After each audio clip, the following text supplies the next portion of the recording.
भूमिखंड पितृ तीर्थ के प्रसंग में पीपल की तपस्या और सुकर्मा की पितृ भक्ति का वर्णन। सारस के कहने से पीपल का सुकर्मा के पास जाना और सुकर्मा का उन्हें माता पिता की सेवा का महत्व बताना। वेन ने कहा, भगवान आपने तो सब तीर्थों में उत्तम भार्या तीर्थ का वर्णन तो किया, अब पितरों को उतारने वाले पितृ पितृ तीर्थ का वर्णन कीजिए। भगवान श्री विष्णु ने कहा, परम पुण्यमय कुरुक्षेत्र में कुंडल नाम के एक ब्राह्मण रहते थे। उनके सुयोग्य पुत्र का नाम सुकर्मा था। सुकर्मा के माता और पिता दोनों ही अत्यंत वृद्ध, धर्मज्ञ और शास्त्रवेता थे। सुकर्मा को भी धर्म का पूर्ण ज्ञान था।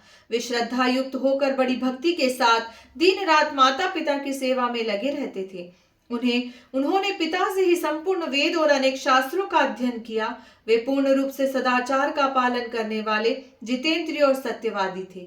अपने ही हाथों माता पिता का शरीर दबाते, पैर धोते और उन्हें स्नान भोजन आदि कराते थे। राजेंद्र, सुकर्मा स्वभाव से ही भक्ति पूर्वक माता पिता की परिचर्या करते और सदा उन्हीं के ध्यान में लीन रहते थे। उन्हीं दिनों कश्यप कुल में उत्पन्न एक ब्राह्मण थे जो पीपल नाम से प्रसिद्ध थे। वे सदा धर्म कर्म में लगे रहते थे और इंद्रिय संयम, पवित्रता तथा मनोनिग्रह से संपन्न थे। एक समय की बात है, वे महामना बुद्धिमान ब्राह्मण दशारण्य में जाकर ज्ञान और शांति के साधन में तत्पर हो तपस्या करने लगे। उनकी तपस्या के प्रभाव से आसपास के समस्त प्राणियों का पारस्परिक वेर विरोध शांत हो गया। वे सब वहां एक पेट से पैदा हुए भाइयों की तरह हिल मिलकर रहते थे। पिप्पल की तपस्या देख मुनियों तथा इंद्र आदि देवताओं को भी बड़ा विस्मय हुआ।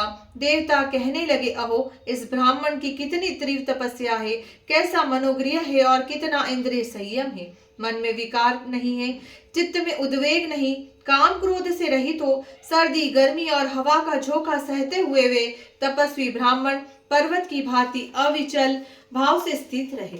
ऐसी अवस्था में पहुंचकर उनका चित्त एकाग्र हो गया। वे ब्रह्म के ध्यान में तन्मय थे। उनका मुख कमल प्रसन्नता से खिल उठा था। वे पत्थर और काठ की भांति निश्चेष्ट एवं सुस्थिर दिखाई देते थे।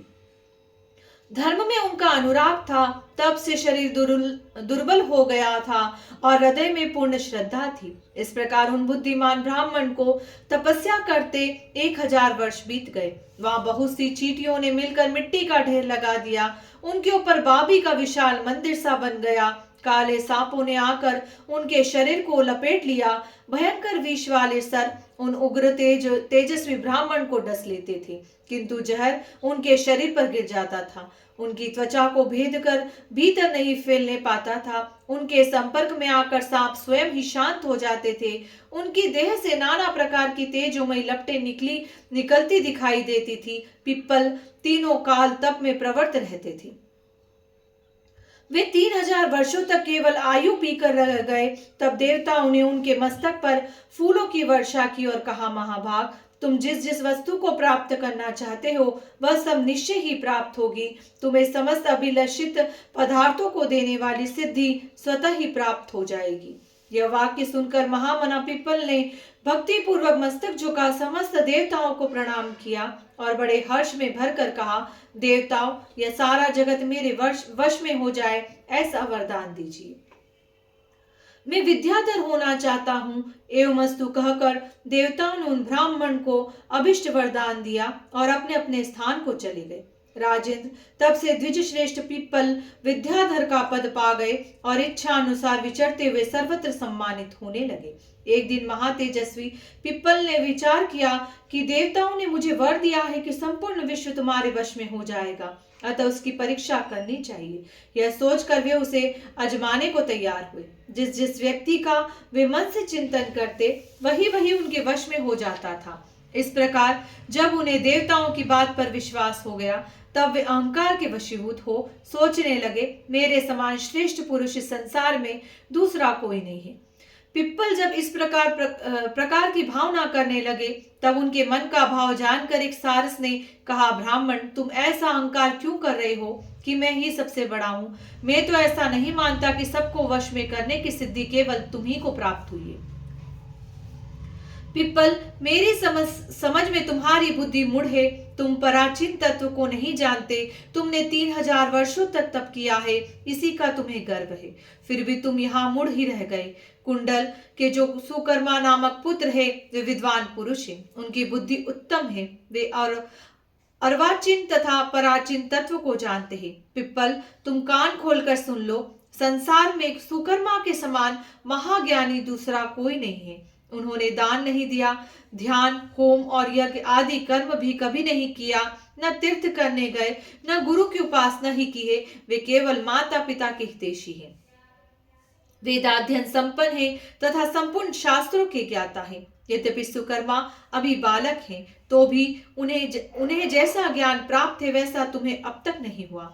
ऐसी दशा में तुम व्यर्थ ही यह गर्व का बोझ ढो रहे हो। पिप्पल बोले, आप कौन है जो पक्षी के रूप में आकर इस प्रकार मेरी निंदा कर रहे हैं? इस समय मुझे अर्वाचीन और पराचीन का स्वरूप पूर्णतः समझाइए।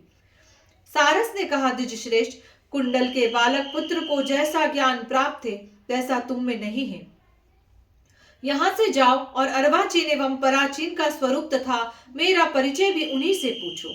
वे धर्मात्मा है, तुम्हें सारे ज्ञान बतलाएंगे। सारस की यह बात सुनकर विप्रवर पिप्पल बड़े वेग से कुंडल के आश्रम की ओर गए। वहां पहुंचकर उन्होंने देखा सुकर्मा माता पिता की सेवा में लगे हैं। वे सत्य पराक्रमी महात्मा अपने माता पिता के चरणों के निकट बैठे थे। उनके भीतर बड़ी भक्ति थी। वे परम शांत और संपूर्ण ज्ञान की महान निधि जान पड़ते थे। कुंडल कुमार सुकर्मा ने जब पिप्पल को अपने द्वार पर आए देखा, तब वे आसन छोड़कर तुरंत खड़े हो गए और आगे बढ़कर उनका स्वागत किया। फिर उनको आसन, पाद और अर्घ आदि निवेदन करके पूछा, महाप्राज्ञ, आप कुशलता से तो है ना? मार्ग में कोई कष्ट तो नहीं हुआ जिस कारण से आपका यह आना हुआ है? वह सब मैं बताता हूँ। महाभाग, आपने 3000 वर्षों तक तपस्या करके देवताओं से वरदान प्राप्त किया, सबको वश में करने की शक्ति और इच्छा अनुसार गति पाई है। इससे उन्मत्त हो जाने के कारण आपके मन में गर्व हो आया है। तब महात्मा सारस ने आपकी सारी चेष्टा देखकर आपको मेरा नाम बताया और मेरे उत्तम ज्ञान का परिचय दिया। पिप्पल ने पूछा, भ्रमण, नदी के तीर पर जो सारस मिला था, जिसने मुझे यह कहकर आपके पास भेजा कि वे सब ज्ञान बता सकते हैं, वह कौन था? सुकर्मा ने कहा, विप्रवर, सरिता के तट पर जिन्होंने सारस के रूप में आपसे बात की थी, वे साक्षात महात्मा ब्रह्मा जी थे। यह सुनकर धर्मात्मा पिप्पल ने कहा, भ्रमण, मैंने सुना है सारा जगत आपके अधीन है। इस बात को देखने के लिए मेरे मन में उत्कंठा हो रही है। आप यत्न करके मुझे अपनी यह शक्ति दिखाइए। तब सुकर्मा ने पिप्पल को विश्वास दिलाने के लिए देवताओं का स्मरण किया। उनके आह्वान करने पर संपूर्ण देवता वहां आए और सुकर्मा से इस प्रकार बोले, भ्रमण, तुमने किस लिए हमें याद किया है? इसका कारण बताओ। सुकर्मा ने कहा, देवगण, विद्याधर पिप्पल आज मेरे अतिथि हुए हैं। ये इस बात का प्रमाण चाहते हैं कि संपूर्ण विश्व मेरे वश में कैसे है। इन्हें विश्वास दिलाने के लिए ही मैंने आप लोगों का आह्वान किया है। अब आप अपने अपने स्थान को पधारें। तब देवताओं ने कहा, भ्रमण, हमारा दर्शन निष्फल नहीं होता। तुम्हारा कल्याण हो। तुम्हारे मन को जो रुचिकर प्रतीत हो वही वरदान हमसे मांग लो। तब द्विजश्रेष्ठ सुकर्मा ने देवताओं की भक्ति पूर्वक प्रणाम करके यह वरदान मांगा, देवेश्वरों, माता पिता के चरणों में मेरी उत्तम भक्ति सदा सुस्थिर रहे तथा मेरे माता पिता भगवान श्री विष्णु के धाम में पधारे। देवता बोले, विप्रवर, तुम माता पिता के भक्त तो हो ही, तुम्हारी उत्तम भक्ति और भी बढ़े। यो कहकर संपूर्ण देवता स्वर्ग लोक को चले गए। पिप्पल ने भी वह महान और अद्भुत कौतुक प्रत्यक्ष देखा। तत्पश्चात उन्होंने कुंडलपुर सुकर्मा से कहा, वक्ताओं में श्रेष्ठ परमात्मा का अर्वाचीन और पराचीन रूप कैसा होता है? दोनों का प्रभाव क्या है, यह बताइए। सुकर्मा ने कहा, भ्रमण, मैं पहले आपको पराचीन रूप की पहचान बताता हूँ। उसी से इंद्र आदि देवता तथा चराचर जगत मोहित होते हैं। ये जो जगत के स्वामी परमात्मा है, वे सब में मौजूद और सर्वव्यापक है। उनके रूप को किसी योगी ने भी नहीं देखा है। श्रुति भी ऐसी कहती है कि उनका वर्णन नहीं किया जा सकता। उनके न हाथ है, न पैर, न नाक है, न कान और न मुंह ही है। फिर भी वे तीनों लोकों में निवासियों के सारे कर्म देखा करते हैं।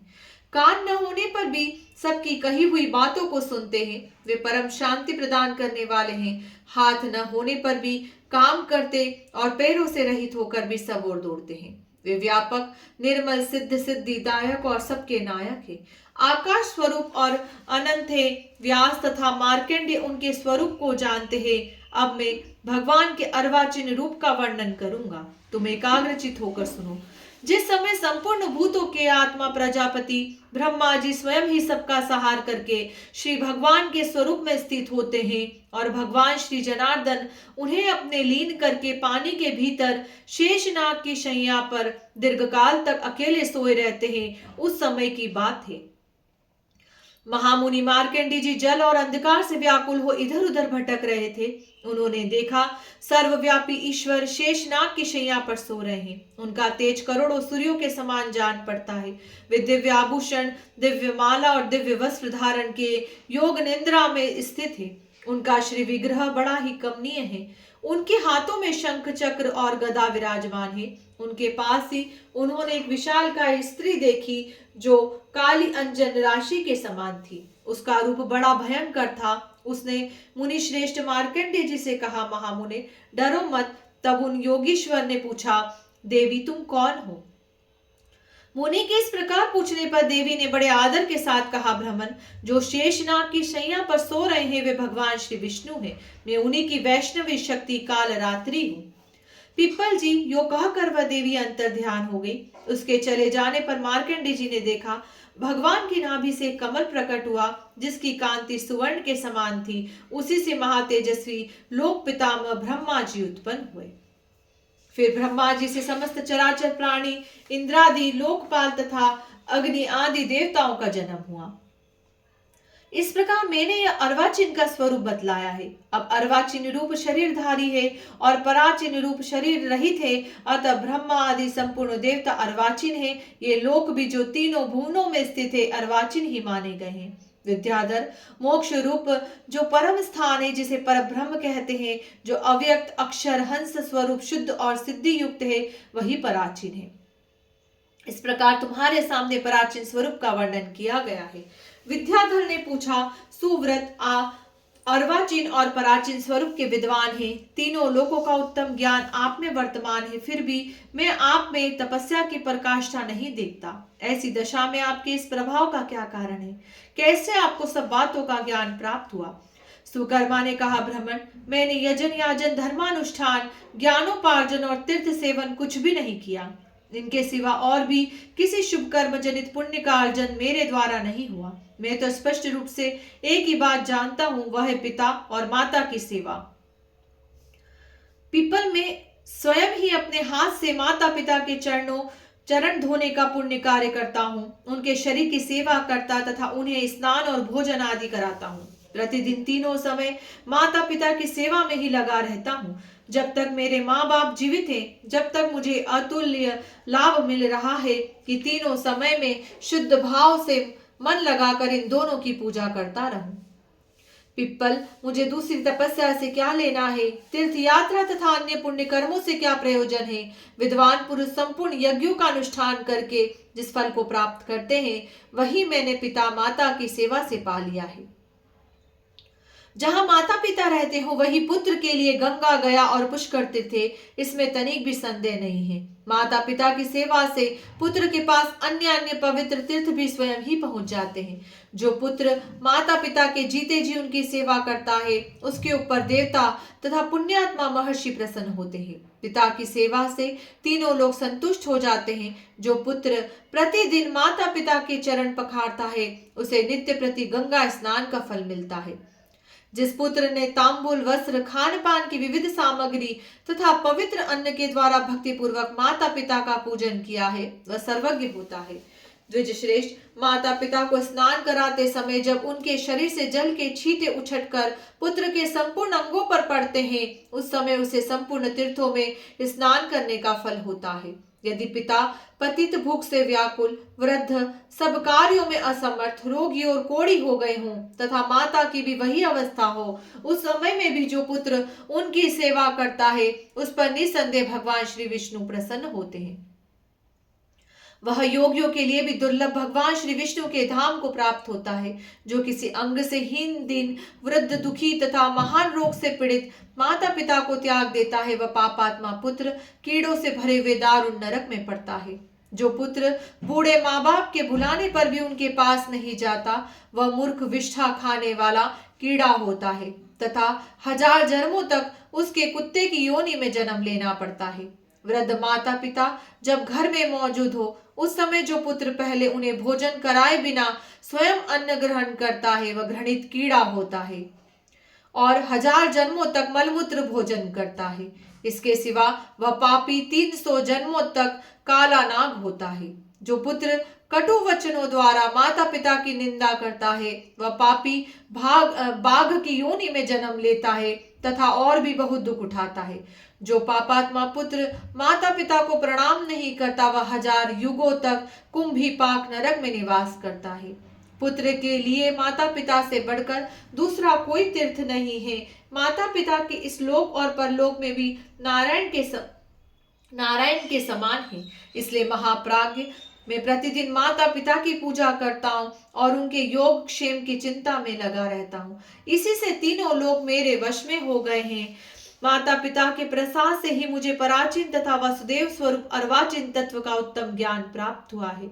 मेरी सर्वज्ञाता में माता पिता की सेवा ही कारण है। भला कौन ऐसा विद्वान पुरुष होगा जो पिता माता की पूजा नहीं करेगा। ब्राह्मण, श्रुति, उपनिषद और शास्त्रों सहित संपूर्ण वेदों के सांगोपांग अध्ययन से ही क्या लाभ हुआ है। यदि उसने माता पिता का पूजन नहीं किया, उसका वेदाध्ययन व्यर्थ है। उसके यज्ञ, तप, दान और पूजन से भी कोई लाभ नहीं है। जिसने माँ बाप का आदर नहीं किया, उसके सभी शुभ कर्म निष्फल होते हैं। माता पिता ही पुत्र के लिए धर्म, तीर्थ, मोक्ष, जन्म के उत्तम फल, यज्ञ और दान आदि सब कुछ है।